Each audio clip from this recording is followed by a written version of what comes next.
আজকে আলোচনার central theme বা সাবজেক্ট ম্যাটার, মূল আলোচ্য বিষয় হচ্ছে সবর, ধৈর্য। এক বাক্যে বলেন, নামটা কি বলেছি? সবর। এটা হচ্ছে আরবি শব্দ, ধৈর্য হচ্ছে বাংলা। সবর মিন্স পেশেন্স, ধৈর্য। ধৈর্য ছাড়া পৃথিবীতে টিকে থাকার কোনো ওয়ে নাই। ধৈর্য ছাড়া পৃথিবীতে সফল হওয়ার আর কোনো রাস্তা নাই। এই ধৈর্যটা কি একটু বোঝাবার ট্রাই করছি। প্রথমে ভূমিকায় কিছু কথা বলবো, তবে প্রত্যেকটা কথা কোরআন থেকে, হাদিস থেকে এক্সাম্পল সহ বলার ট্রাই করছি। প্রথম, সবর এটা এমন একটা বিষয় যেটা প্রত্যেকটা মুমিনের জন্য লাজিমি শাই, অত্যাবশ্যকীয়। যেই মুমিন ধৈর্যশীল হতে পারে না, সে কখনো মুমিন হতে পারে না।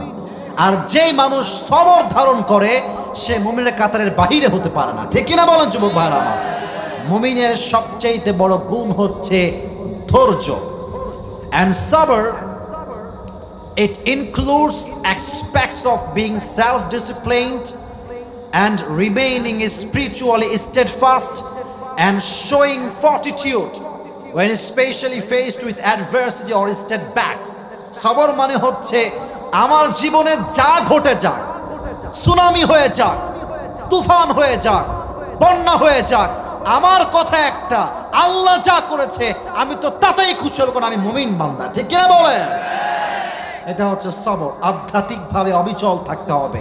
जो भी हो जाए जिंदगी में गिव अप करना नहीं है मेरे दोस्त। যা হবে হবে। আরে তো আমি তো আমার জীবনকে আল্লাহর হাতে দিয়েছি, আল্লাহ যা করবে এটা কি খারাপ হবে না ভালো হবে? যে বিশ্বাস করবে সেই হচ্ছে সবের, সেই হচ্ছে ধৈর্যশীল। কোরআন কি বলছে দেখেন। কোরআন বলছে, ইয়া আইয়ুহাল্লাযীনা আমানুস্তাঈনু বিস-সাবরি ওয়াস-সালাত। হে আমার ঈমানদার বান্দারা, তোমরা যদি আল্লাহর সাহায্য চাও, দুইটা শর্ত লাগবে। এক, ইস্তাঈনু বিস-সাবর, সাহায্য চাও নামাজের সাথে। দুই, সাহায্য চাও ধৈর্যের সাথে।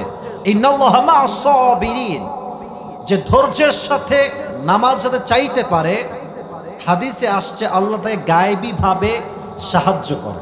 সুবহানাল্লাহ, তো পড়ছেন না আপনারা সবাই? গায়েবী ভাবে সাহায্য করে। আমি আমার জীবনে দেখেছি। আচ্ছা, আমি তো গত বছর একটা কার অ্যাক্সিডেন্ট করছিলাম। আপনারা কেউ কি জানেন নাকি যুবক ভাইয়েরা? আমার গাড়ি ভেঙে চুরে একদম শেষ।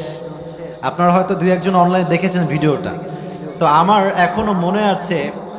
দেখেন, নামাজ এবং ধৈর্য মানুষকে কত দূর নিয়ে যায়। সেই দিন আমার গাড়ি যখন অ্যাক্সিডেন্ট হয়, আমার গাড়ির স্পিড ছিল মেবি 70 কিংবা 80-তে। একদম ছোট রাস্তায় আমরা যাচ্ছিলাম।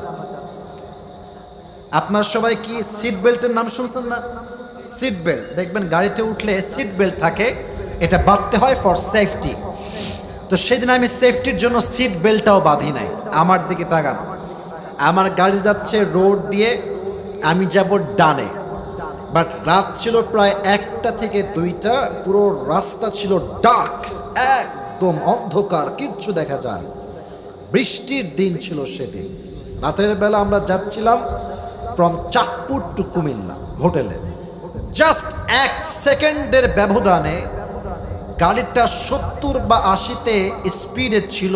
এমন যে গাছের সঙ্গে ধাক্কা লাগলো। আমি জাস্ট আমার ফোনটা হাতে নিয়ে কোনো একটা স্পিচ শুনছিলাম, মুফতি ম্যাঙ্ক নামে একজন স্কলার। তার গাড়ি যখনই ধাক্কা লাগলো গাছের সাথে, এক ধাক্কায় আমার বাম হাত, দেখেন আমি জাস্ট প্র্যাকটিক্যালি বোঝাবার ট্রাই করছি ধৈর্য কাকে বলে। এটা এমনি ছিল, গাড়িটা যাচ্ছে, ধাক্কা লাগলো, উল্টায় গেল।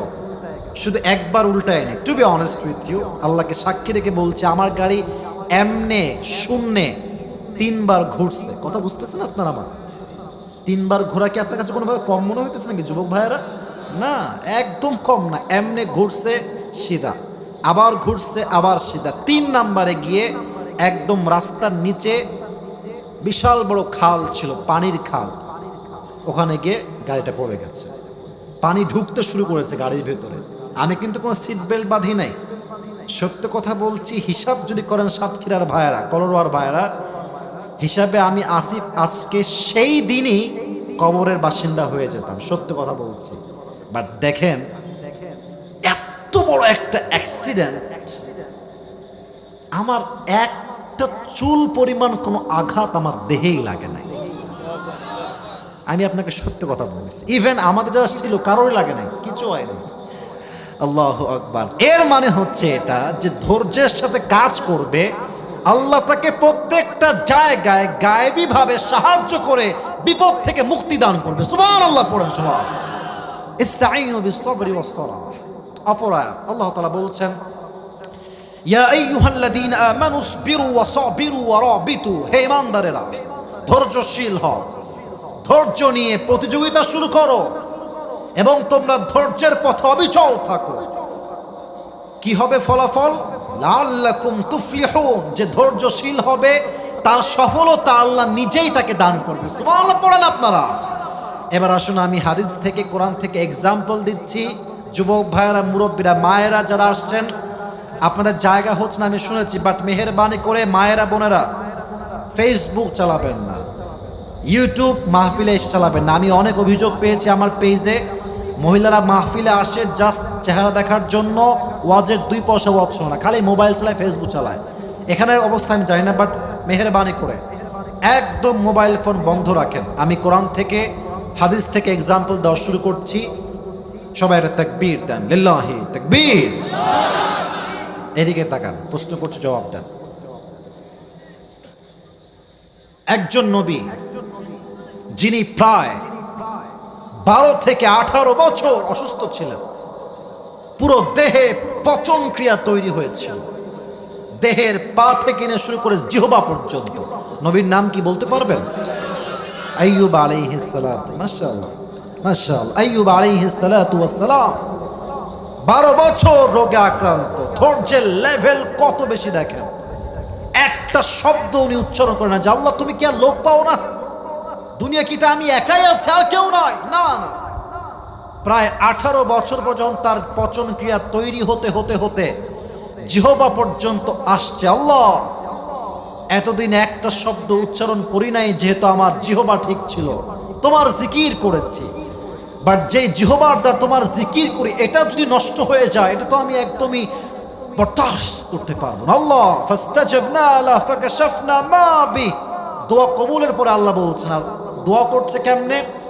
ওয়া আইয়ুবা ইয নাদা রাব্বাহু আন্নী মাসসানিয়াদ-দুররু ওয়া আনতা আরহামুর রাহিমিন। আল্লাহ আমি তো বিপদগ্রস্ত, আমাকে রোগ বালাই টাচ করেছে, আমাকে রোগ ঘিরে ধরেছে।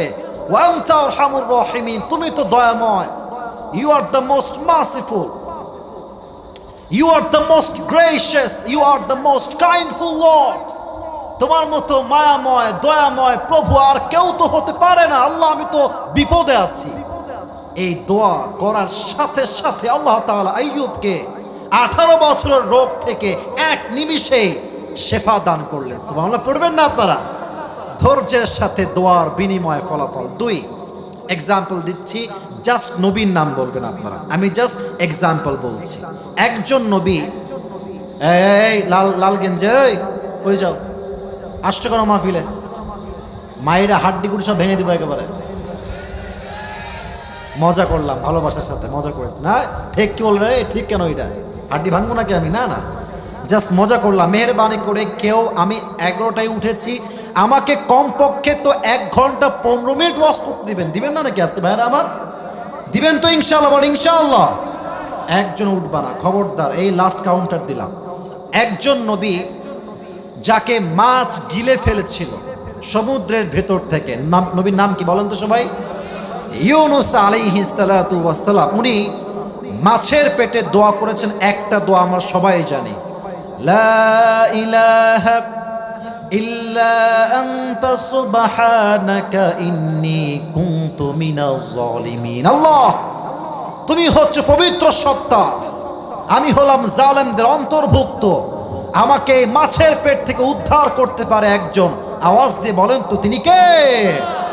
দোয়ার সাথে সাথে বিনিময় হিসেবে আল্লাহ তাআলা মাছকে হুকুম করে, এই মাছ বমি করো। একটা বিশাল লম্বা একটা বমি করলো। ইউনুস আলাইহিস সালাতু ওয়াস সালাম সমুদ্রের ভেতর থেকে, উপর থেকে একদম ডাঙায় এসে পড়লেন। সুবহানাল্লাহ পড়বেন না আপনারা? ধৈর্যের সাথে দোয়ার বিনিময় সবসময় সুন্দর হয়। এবার আসছি আমি সাহাবা ইকরামদের জীবনীতে, মহিয়সী নারীর জীবনীতে। আচ্ছা বলেন তো, আমার প্রিয় নবীজির একজন বউ যিনি কুমারী ছিলেন, বুঝে বলবেন, যার আগে কখনো বিয়ে হয় নাই, সে সিঙ্গেল, সে ইজ নট ডিভোর্সড, একদম ভার্জিন কুমারী নারী। নাম কি বলেন সবাই? আয়েশা রাদিয়াল্লাহু তাআলা আনহা। এই হাদিসটা এক অসাধারণ ঘটনার সাক্ষী আমাদের জন্য। যুবক ভাইয়েরা, তোমাদের কথা আমি বলবো, আমার মাথায় সেটা আছে। আমাকে আগে হাদিসগুলো স্পেসিফিকলি ইন্ডিভিজুয়ালি মেনশন করার সুযোগ দাও, মনোযোগ বাড়াও। আসলে দেখেন, নবীজির বউ ছিল কয়টা? 11টা। বলেন সবাই, সাতক্ষীরা ভাইরা, কয়টা কয়টা কয়টা? 11টা। যার বউ 2টা এই দেশে, সে বোঝে বউ বেশি থাকার জ্বালা কারে কয়, ঠিক কিনা বলে? আমাদের দেশে 4টা প্রেম করলে হয় স্মার্ট, আর 2টা বিয়ে করলে হয় লুচ্চা নাম্বার 1। হারাম করলে হয় স্মার্ট, হালাল করলে হয় লুচ্চা। এটাই হচ্ছে আমাদের দেশের অবস্থা, ঠিক কিনা বলে? তবে হ্যাঁ, আমাদের যুবকদের মাঝে এই যে একটা problem, I mean relationship problem before get married, এটার পেছনে 80% আব্বা এবং মা দায়ী আছে। যুবক ভাইরা জানে যে আমার ছেলে এই মেয়েটাকে পছন্দ করে, দিবে না বিয়ে। কেন? টাকা পয়সার সমস্যা, চাকরির সমস্যা। আর বিশেষ করে মেয়ের বাবা যারা আছে, কি বলবো দুঃখের কথা ভাই, একজন ছেলের কাছে তাকওয়া আছে, ইখলাস আছে, চরিত্র আছে, বিয়ে দিবে না। আর একজন গাঞ্জাখোর, গাঞ্জা খায়া কুল পায় না। বাপের টাকা আছে, সরকারি চাকরি আছে, মাথায় চুল না থাকলেও এর সঙ্গে বাপ তার মেয়েকে বিয়ে দিয়ে দিবে। শুধুমাত্র টাকার জন্য বিয়ে হয় না যুবকদের, আর এটার জন্যই সমাজে আজকে বিয়ের সংখ্যা কমে গেছে, জেনার সংখ্যা বেড়ে গেছে। যুবক ভাইরা, ঠিক কিনা বল? তো নবীজির বউ ছিল মোট 11টা। তো উনি কেমনে মেইনটেইন করতেন, আমার দিকে তাকান। আচ্ছা, আপনারা কি লটারির নাম শুনছেন? লটারি বোঝেন তো সবাই নাকি?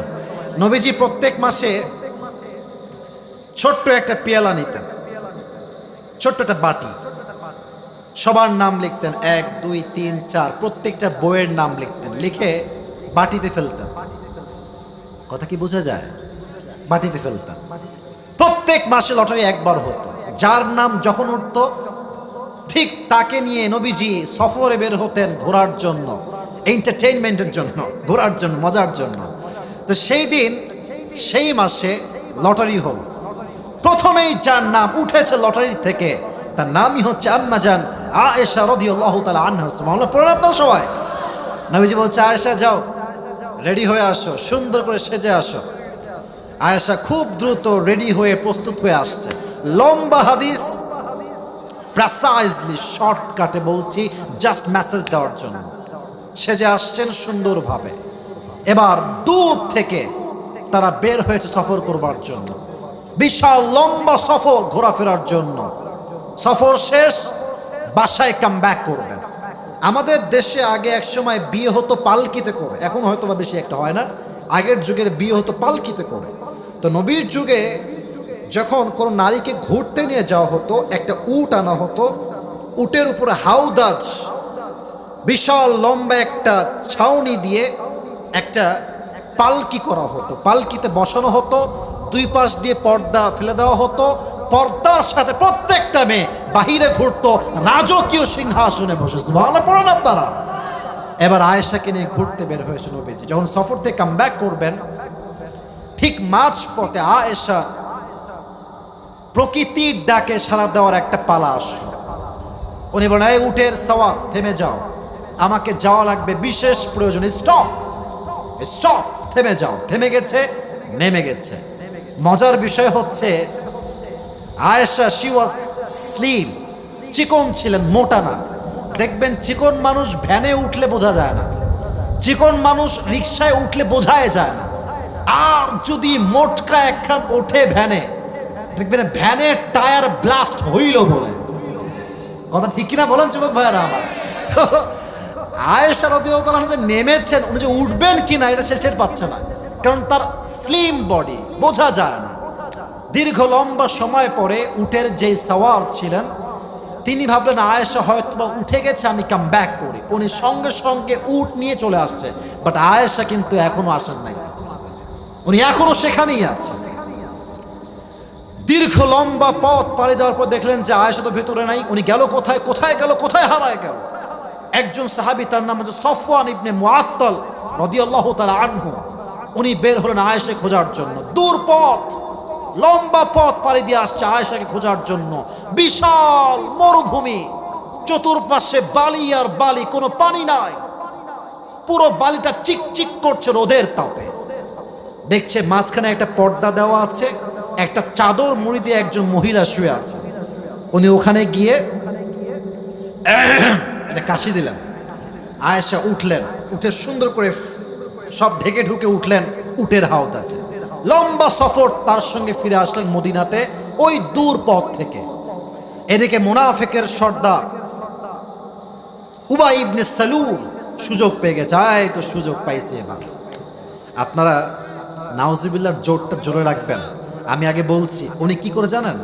উনি যখন ফিরে আসছেন, মুনাফিকের সর্দার পুরো মদিনায়, বলতে লজ্জা পাচ্ছি বাট হাদিসের জন্য আমাকে বলতেই হবে, পুরো মদিনায় লটিয়ে দিল যে আয়েশা নাকি ওই সাহাবীর সাথে জেনা করে বাসায় ফিরে আসছে। আচ্ছা আমাকে একটু বলেন তো, ইমান থেকে আমাদের প্রিয় আম্মা জান আয়েশা কারোর সাথে নবীজি বাদ দিয়ে পরকিয়া করতে পারে? পারে পারে পারে পারে জেনার মতো জঘন্য কাজ করতে পারে? পারে। এটা আমাদের ইমানের বিষয়, অসম্ভব, করতেই পারে না। বাট প্রিয় ভাইরা, বিপদে পড়লে কিন্তু আপন মানুষের চিরচেনা রূপটাও পরিবর্তন হয়ে যায়। যখন দেখবার টাকা আছে, পয়সা আছে, আরে তোর তো আমি ভালোবাসি, তুই তো আমার এলাকার ছেলে, তুই তো আমাদের গৌরব। টাকা নাই, পয়সা নাই, বাড়ি নাই, গাড়ি নাই, জব নাই, চাকরি নাই, ব্যবসা নাই, যারা তোমাকে আই লাভ ইউ বলতো, তা তোমার দিকে পরে দেখবা ঘুরেও আর তাকাবে না। যুবক ভাইরা, দুনিয়াটাই হচ্ছে পুরোটা স্বার্থ দিয়ে ভরা। তো যখন মিথ্যা অপবাদ লটিয়ে গেল, তখন আপন মানুষের রূপগুলো বের হয়ে আসলো। কাছের মানুষগুলো আয়েশাকে ভুল বুঝতে শুরু করলো। আয়েশা, তুমি কি সত্যি জেনা করেছো?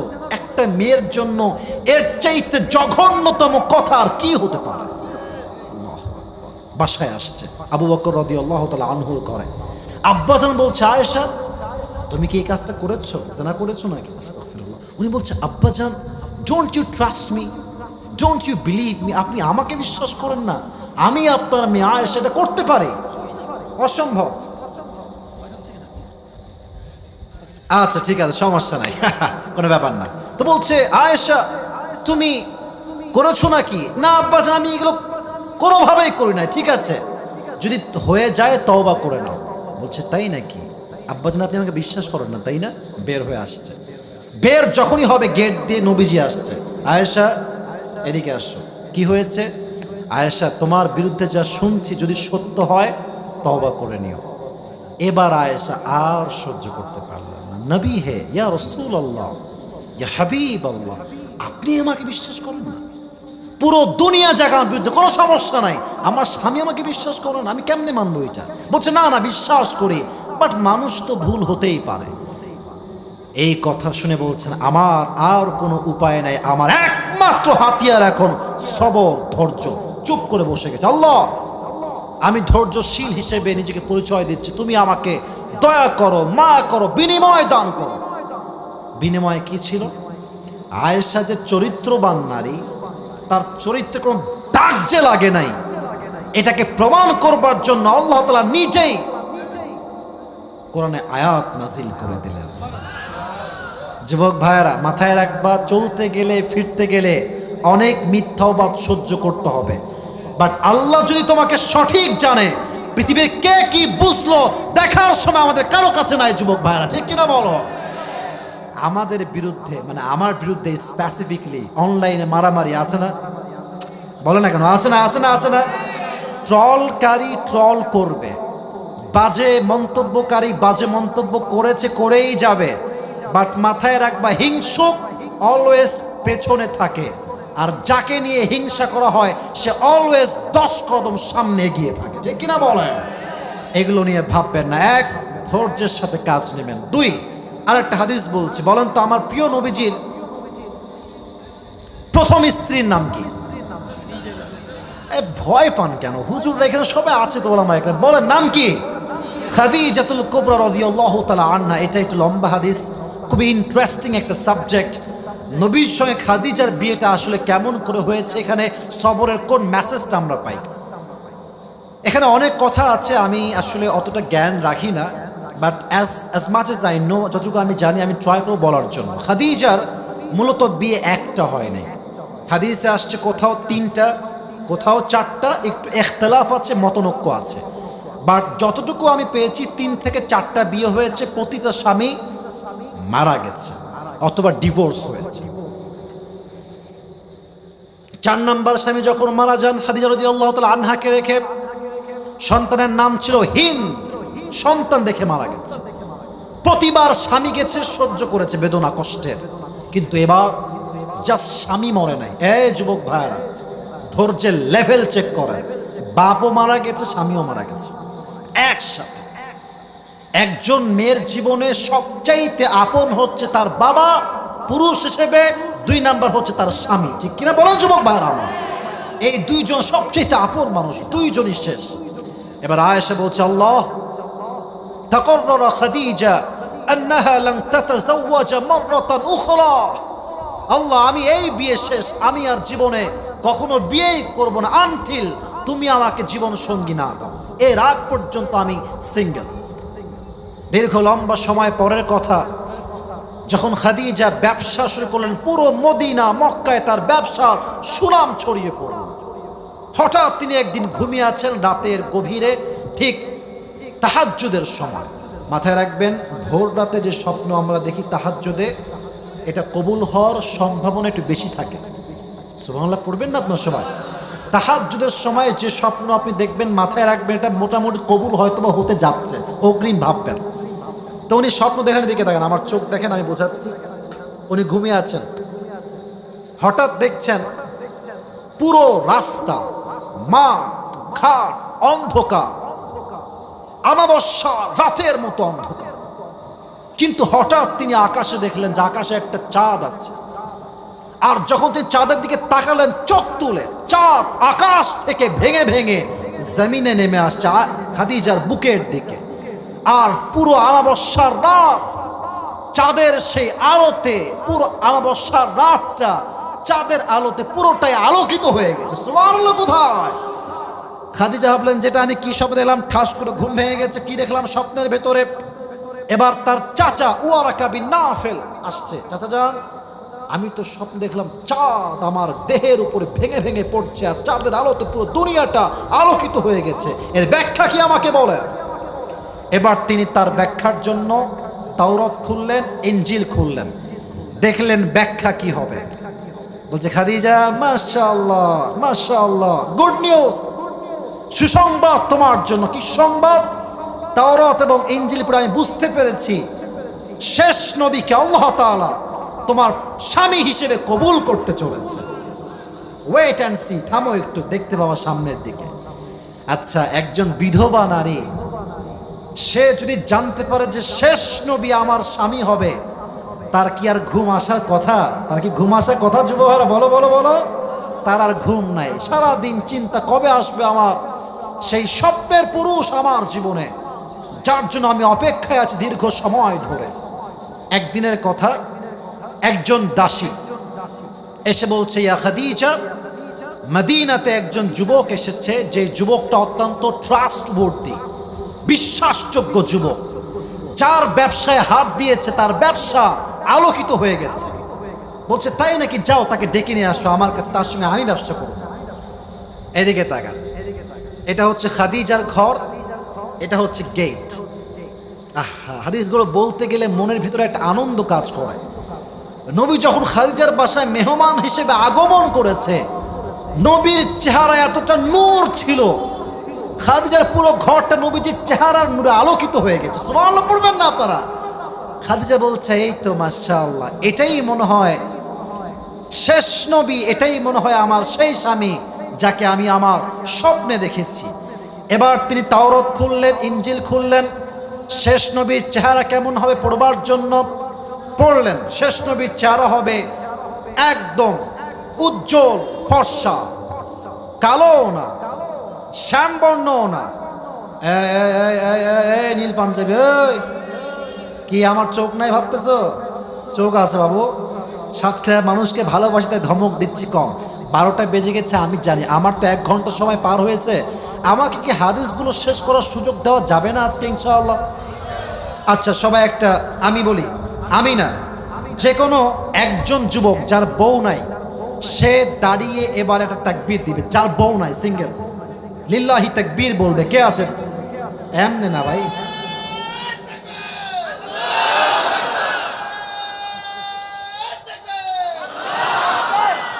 আপনার 4টা বউ কনফার্ম, মাশাআল্লাহ। আল্লাহ ভাইয়ের তাকবীরকে কবুল করো, সকলে পড়া আমিন। আচ্ছা দেখেন, আমি জানি রাত 12টা বেজে গেছে, এটা আমি বুঝতেছি, আমি 11টার সময় আসছি এটাও আমি বুঝতেছি, বাট কিছু কিছু জায়গা আছে এখানে আমরা শর্ত দিই 1 ঘন্টা, বাট যাদেরকে আমরা মন থেকে ভালোবাসি এখানে আমার টাইম না, এখানে আমরা ভালোবাসার হিসাবটা সবার আগে করে যুবক ভাইরা, ঠিক কিনা বলো? এখন যদি কেউ উঠে যান তাহলে আমি হাদিসগুলো আর বেশি দূর যাব না, আমি আগেই দোয়া করব আমার জায়গা থেকে।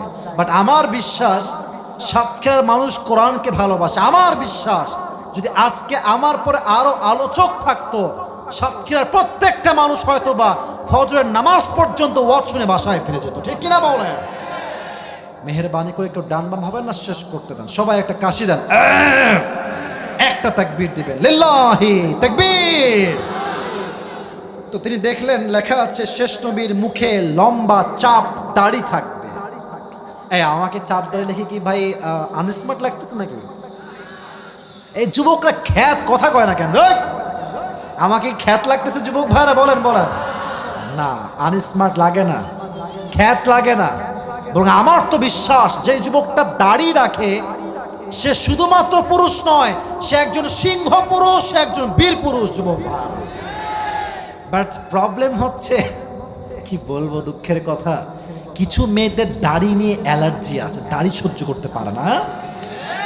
তুমি কি অল্প বয়সে বুড়া হবা না কি কেউ দাড়ি কেটে ফেলো? আর কিছু কিছু মেয়ে দাড়িওয়ালা যুবককে বিয়েও করতে চায় না।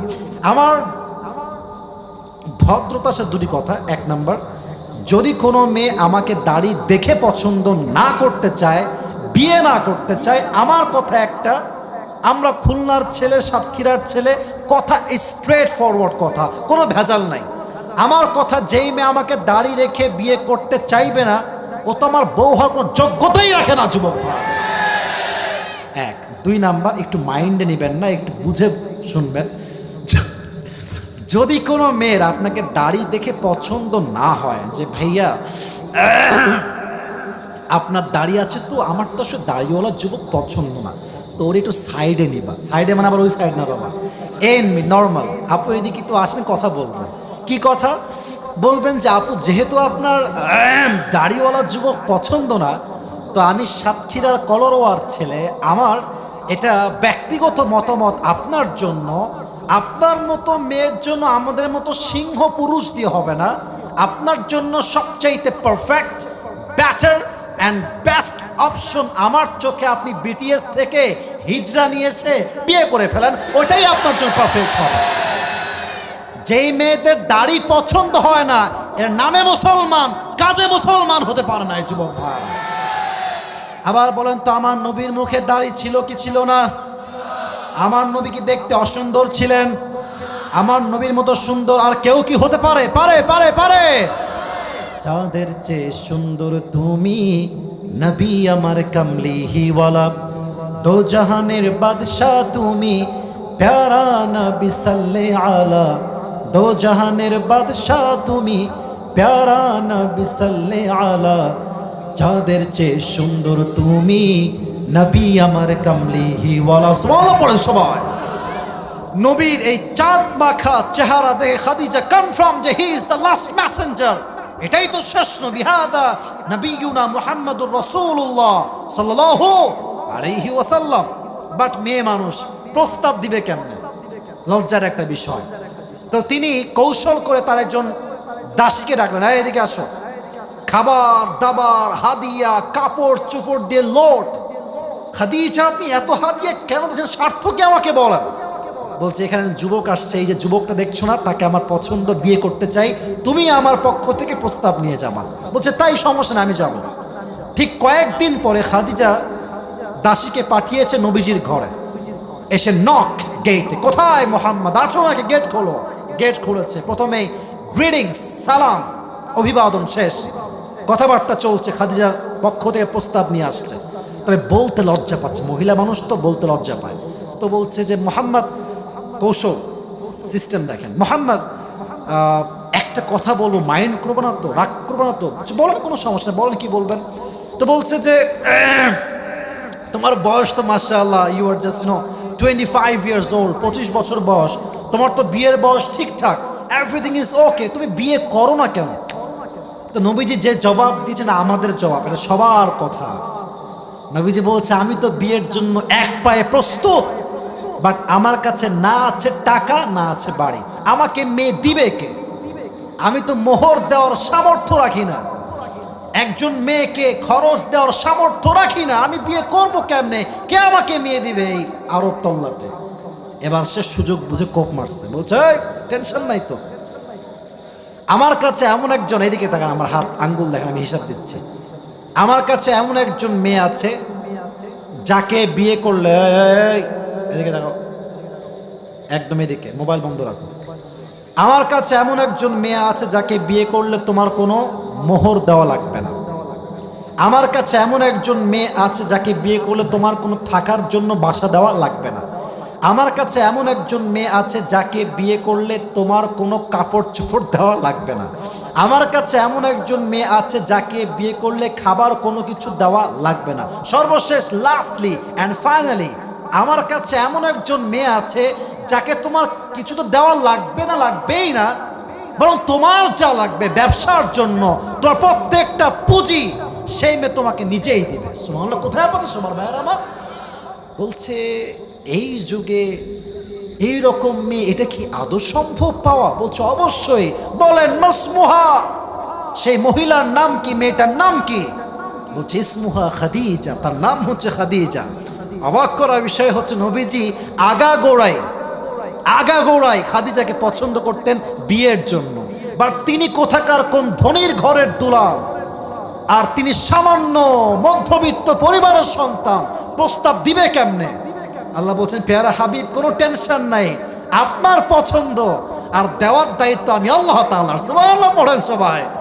এবার বললেন যে ঠিক আছে, আপনি তো প্রস্তাব দিয়েছেন, ঠিক আছে, এই যে যুবক যারা আছো একটু দিকে তাকাও, কোনো একজন মেয়ে প্রস্তাব দিলে একদম আমি এখনই বিয়ে করব, না না, এটা সিস্টেম না। নবীজির সিস্টেম দেখেন, বলছে ঠিক আছে, আমি আমার চাচাকে নিয়ে আপনার বাসায় আসব। চাচার নাম কি? মুরব্বীরাও বলেন চাচার নাম কি, বলেন বলেন, আবু তালেব। চাচাকে নিয়ে আসছে, বিয়ের ডেট তারিখ ফাইনাল, প্রেসাইজলি শর্টকাটে বলছি, বিয়ের ডেট তারিখ ফাইনাল। মাশাআল্লাহ, বিয়েও হয়ে গেল। বিয়ের জন্য মোহর লাগবে, কি দেওয়া যায় মোহর? 20টা উট দিয়েছে মোহর খাদিজাকে। এখন বিয়ের সময় যে মেহমানরা আসছে, ওলিমা লাগে না? খাওয়াইতে হয় না? কথা কন, খাওয়াইতে হয় না যুবক ভাইয়েরা? কি খাওয়াবে? খাদিজা বলছে আমার যে 20টা উট মোহর দেওয়া হয়েছে, এই 20টা উটকে আমার বিয়ের ওয়ালিমা হিসেবে এখনই তোমরা জবাই করে ফেলো। সব জবাই হয়ে গেল, বিয়ে হয়ে গেল, বাসররাত। এটা আমার মেসেজের মূল জায়গা। ডান পাশে নবীজি বসে আছেন, বাম পাশে খাদিজা বসে আছে। খাদিজা বলছে একটা প্রশ্ন করবো, আপনি রাগ করবেন না তো? বলছে বলো, কি প্রশ্ন?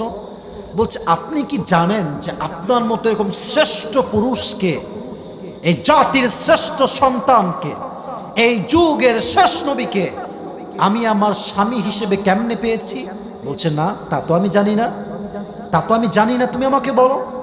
বলছে আমার প্রথম স্বামী মারা গেছে, দ্বিতীয় স্বামী মারা গেছে, তৃতীয় স্বামী মারা গেছে, চতুর্থ স্বামী সন্তান রেখে মারা গেছে, বাবাও মারা গেছে, but I was still patient. আমি ধৈর্যশীল ছিলাম, ধৈর্যর থেকে আমি কখনো এক চুল এক কদম ডান বাম করি নাই। আমার এই ধৈর্যের গুণের বিনিময়ে আল্লাহ তাআলা আমার মতো একজন বিধবা নারীকে সর্বশেষ নবীর প্রথম বউ হিসেবে কবুল করে নিয়েছে। ধৈর্যের বিনিময়, ধৈর্যের ফলাফল।